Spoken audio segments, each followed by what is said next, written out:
Halo Rebahaners, dimanapun kalian berada, bagaimana kabarnya? Roko gimana, masih aman? Setelah kemarin mereview film Antrum yang katanya jika menonton filmnya akan terkena kutukan seperti malapetaka, kematian, dan lain-lain, ternyata alhamdulillah sekarang saya masih sehat walafiat.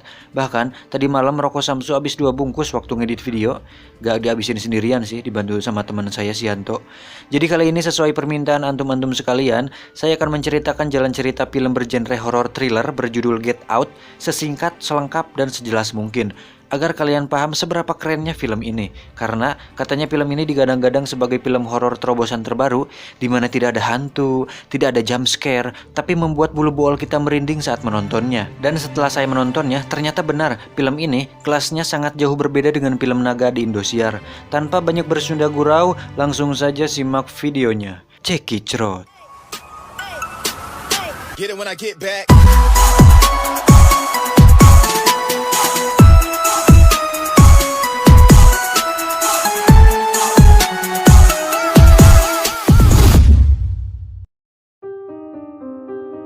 Film ini diawali dengan adegan seorang pria kulit hitam yang sedang berjalan sendirian di pinggir jalan. Tiba-tiba muncul sebuah mobil putih misterius yang mengikutinya. Kemudian pria kulit hitam ini langsung dilumpuhkan oleh orang dari mobil tersebut hingga tidak sadarkan diri. Bisa disimpulkan bahwa pria kulit hitam ini mengalami penculikan. Adegan berpindah ke tempat lain yang memperlihatkan seorang pria kulit hitam juga yang bernama Chris, dan dialah tokoh utama di film ini. Dan wanita berkulit putih ini namanya Rose. Teteh ini adalah pacarnya si Chris. Beruntung sekali antum. Mereka adalah pasangan kekasih yang sudah lama berpacaran dan berniat untuk pergi berkunjung ke rumah orang tuanya Rose. Dengan kata lain, si Chris ini akan bertemu dengan calon mertuanya. Saat di perjalanan, Chris terlihat sangat senang karena akan bertemu langsung dengan calon mitohanya. Di tengah perjalanannya tersebut, Chris mendapat telepon dari sahabatnya yang seorang anggota polisi. Dia memberitahukan bahwa akhir-akhir ini lingkungan sedang tidak aman dan ada banyak tindak kriminal yang korbannya adalah kebanyakan dari kaum kulit hitam. Dia pun menyarankan agar Chris melakukan social distancing atau menjaga jarak dengan orang kulit hitam. Dalam hatinya Chris berkata, "Pan kabogoh aing kulit putih meureun." Chris yang tidak menanggapinya dengan serius, hanya nyengir saja. Perjalanan pun berlanjut dan tiba-tiba seekor rusa meloncat ke arah mobil mereka yang sedang melaju, sehingga rusa tersebut tidak sengaja tertabrak. Untuk orang yang borangan, kejadian seperti ini bisa jadi adalah sebuah pertanda buruk. Namun mereka tetap melanjutkan perjalanannya. Sesampainya di rumah orang tua Rose, Chris disambut ramah oleh kedua mertuanya. Di sana dia diajak berkeliling rumah oleh mereka. Tapi Chris merasakan ada sesuatu yang sedikit ganggu, di mana tukang kebun mereka ternyata adalah orang kulit hitam. Saat disuguhi minuman pun, pelayannya juga adalah seorang wanita berkulit hitam. Tidak hanya itu, tatapan dan gestur tubuh mereka pun terlihat sangat aneh dan nampak penuh beban. Singkat cerita, mereka pun makan malam, dan ini adalah saudaranya Rose. Dia orang yang selengean dan bercandanya seperti kuli, atau tipe orang yang bercandanya kelewatan.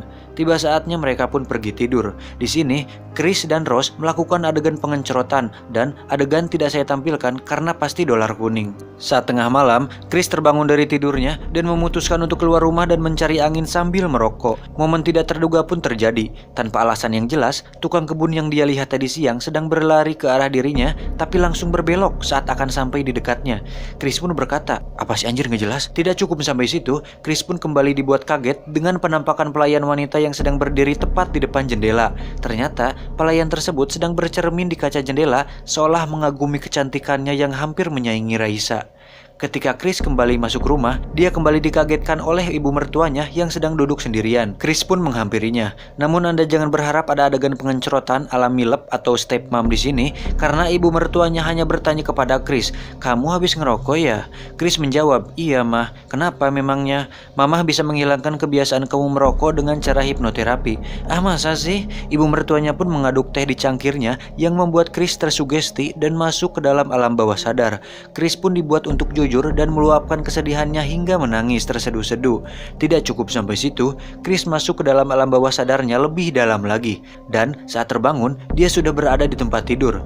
Chris pun bingung, apakah kejadian semalam nyata atau cuma mimpi? Singkat cerita, diadakan sebuah pertemuan keluarga besar di rumah orang tua Rose. Di situ, Chris diperkenalkan kepada semua anggota keluarganya Rose. Saat sedang asik mengabadikan momen tersebut, Chris melihat salah seorang anggota keluarganya yang ternyata orang kulit hitam. Otomatis, Chris pun menghampirinya. Ternyata, tatapan dan gestur pria tersebut sama anehnya dengan perilaku pelayan dan tukang kebun keluarga Rose. Chris pun mengajak pria tersebut untuk tos ala orang kulit hitam. "Hi bro, what's up yo, meh?" Namun pria tersebut meresponnya dengan bersalaman. Chris pun heran. What the fuck, what's going on, meh? Keanehan-keanehan ini semakin membuat Chris dan kita penasaran. Ono opo iki? Chris pun kembali ke kamarnya, lalu menelepon sahabatnya perihal keanehan-keanehan yang terjadi di rumah Rose. Dia kembali memperingatkan Chris untuk hati-hati dengan orang kulit putih terkait banyaknya penculikan dan tindak kriminal yang menimpa kaum kulit hitam. Lagi-lagi, Chris pun hanya nyengir. Tiba-tiba muncul si pelayan wanita tepat di depan kamar Chris. Saat Chris berbicara tentang ras dan keanehan-keanehan yang terjadi, pelayan tersebut menangis tapi tertawa, dan itu sangat aneh. Kemudian Chris kembali ke pertemuan. Lalu saat pria kulit hitam tadi berada tepat di depannya, dengan sembunyi-sembunyi Chris memotret pria tersebut dengan HP, tapi dia lupa mematikan flashnya. Entah apa yang terjadi, tiba-tiba darah keluar dari hidung pria tersebut. Lalu seketika dia marah dan meneriaki Chris untuk pergi dari sana. Rose selalu menenangkan Chris yang sedang syok atas kejadian tersebut. Tidak lama, pria tadi muncul lagi dengan sikap normal seolah tidak terjadi apa-apa. Kemudian Chris dan Rose pergi ke tepi danau. Di sana, Chris mengatakan bahwa dia berencana akan pulang nanti malam karena sudah muak berada di situ. Di saat yang bersamaan, seluruh anggota keluarga Rose tengah mengadakan sebuah acara pelelangan, dan yang dilelang bukan ikan salmon, apalagi sarden, tetapi itu adalah Chris. Dan pelelangan tersebut dimenangkan oleh seorang pria tunanetra ini. Mungkin sampai sini Anda berpikir bahwa film ini adalah tentang perbudakan. Awalnya saya juga berpikir seperti itu, tapi tidak, Kasep. Saat malam tiba, perilaku orang di sana semakin aneh dan membagongkan. Saat sedang mengemasi barang-barangnya, secara tidak sengaja Chris menemukan sebuah laci berisi foto-foto Rose bersama pria lain. Hah? Setelah diperiksa satu persatu, ternyata foto-foto tersebut memiliki satu persamaan, yaitu semua pria yang bersama Rose di foto tersebut adalah pria kulit hitam sama seperti diriku. Saat akan pergi dari rumah, mereka dicegat oleh saudara dan orang tua Rose. Dan hal yang tidak terduga terjadi. Ternyata Rose ikut bersekongkol dengan keluarganya dan kunci mobilnya pun berada di tangan Rose. Sampai sini kita akan sadar bahwa keluarga Rose ternyata akan menjual Chris kepada si om-om tunanetra tadi. Dan foto-foto pria kulit hitam yang Chris temukan adalah para korban dari keluarga Rose. Jadi sebenarnya ayah Rose adalah seorang dokter bedah yang memiliki keahlian untuk memindahkan otak dan kesadaran manusia dari tubuh satu ke tubuh lain. Dan rencananya otak dan kesadaran si om ini akan dipindahkan ke tubuh si Chris, sehingga dia bisa melihat dan menguasai tubuh sehat yang dimiliki si Chris. Dan faktanya orang-orang ini adalah para korban penculikan yang otaknya sudah diganti oleh otak anggota keluarganya Rose. Ini menjelaskan kenapa sikap mereka aneh, karena kesadaran para korban masih ada dan terjebak di sana, tetapi tidak dapat mengendalikan tubuhnya karena sudah diambil alih oleh otak keluarga mereka. Dan adegan saat pria ini tiba-tiba hidungnya berdarah, ternyata itu adalah disebabkan oleh flashlight yang entah kenapa menimbulkan efek tertentu bagi orang-orang ini. Tanpa diduga, ibunya Rose berhasil menghipnotis Chris dengan cara mengadukan sendok di cangkir, sama seperti saat Chris dihipnotis sebelumnya.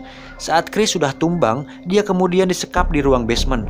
Di saat yang bersamaan, temannya si Chris yang berada di tempat lain sedang browsing dan menemukan sebuah fakta perihal penculikan yang sering dialami oleh ras kulit hitam. Chris yang sudah dalam keadaan terikat di kursi, secara terus-menerus dihipnotis dengan media suara cangkir yang ada di televisi.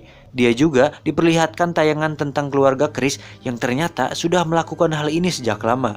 Beruntung, Chris menemukan kapuk dari dalam sobekan kursi. Dia menggunakan kapuk tersebut untuk menyumbat telinganya agar hipnotis tersebut tidak berfungsi. Akhirnya Chris bisa lolos dan langsung menghabisi nyawa saudaranya.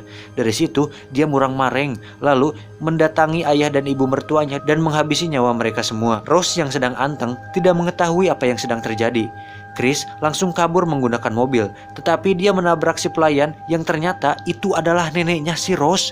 Chris yang merasa iba mengajak pelayan tersebut di mobil. Si pelayan tersebut justru menyerang, tapi Chris bisa mengalahkannya. Chris yang sedang berlari kabur ternyata dikejar oleh mamang tukang kebun yang sebenarnya itu adalah kakeknya si Rose. Dengan flashlight di HP, akhirnya kakek Rose tidak bisa mengendalikan tubuh itu sementara. Tiba-tiba Rose muncul sambil membawa senapan. Si tukang kebun meminta senapan tersebut, dan Rose memberikannya karena dikira kesadarannya masih dikuasai kakeknya. Tanpa ragu, tukang kebun tersebut langsung menembak Rose, kemudian menembak dirinya sendiri agar kesadaran kakek Rose yang menguasai tubuhnya juga ikut mati. Rose yang sudah sekarat meminta maaf kepada Chris, tapi Chris sudah kapalang nyeri hati. Tiba-tiba muncul sebuah mobil. Rose melambaikan tangannya agar dikira korban dan Chris pelakunya. Tetapi, hehe, itu adalah temannya si Chris. Chris pun masuk ke mobil dan temannya berkata, "Aku kan udah bilang, kamu jangan main sama mereka. Memang mereka itu bersih, tapi orangnya jahat. Walaupun aku jarang mandi, terlihat keteng, hauk, dan buladig, aku orangnya baik kok." Mereka pun pergi meninggalkan tempat itu dan tamat. Akhir kata, saya John undur diri dari hadapan Anda. Jangan lupa subscribe, like, comment, and share agar saya dapat uang dari AdSense untuk mengganti biaya kopi dan rokok selama saya ngedit video ini. Sampai jumpa, terima kasih, salam pengangguran Indonesia.